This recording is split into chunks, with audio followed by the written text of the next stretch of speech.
out my last video on this, you'd know that one of my goals for the year is to get my driver's license. I've struggled with since I have been old enough to drive, so 15 years. This is the year I'm for sure going to do it. And an update on that, I got my permit, and since then, I've made zero progress, for anyone wondering. But that's okay, because I want to give myself the space to give myself for having struggles with these things.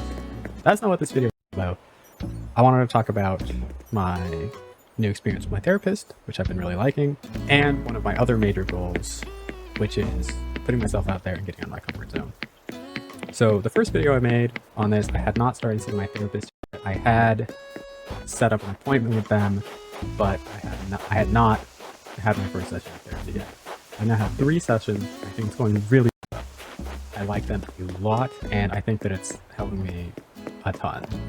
It's nice to have somebody, for anybody who's been in therapy before, this is not my first time, but I'm glad to be back in it. It's nice to have a space where not only am I not being judged, I can be given constructive criticism and the space to talk out what I'm feeling, to say the bare minimum about it. And, you know, I have set a few goals.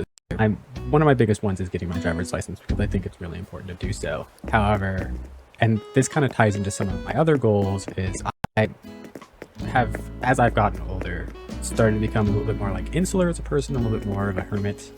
And while I wouldn't say I'm agoraphobic, I don't like leaving my comfort zone. I don't like being far away from places that bring me comfort and make me feel secure.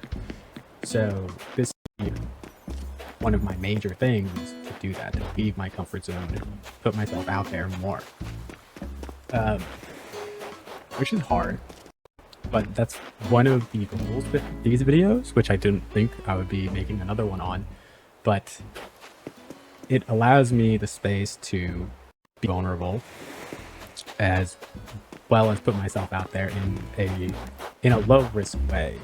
I don't need to feel like I'm going to feel embarrassed or uncomfortable, because I still get to be in my space of comfort while still letting myself be vulnerable and still putting myself out there in a way that, while isn't exactly what I want to do at the end of this year, it is a good first step for me in general. So those are my goals for the year. If you have any that you want to share, I'd love to hear them. Thanks so much for watching.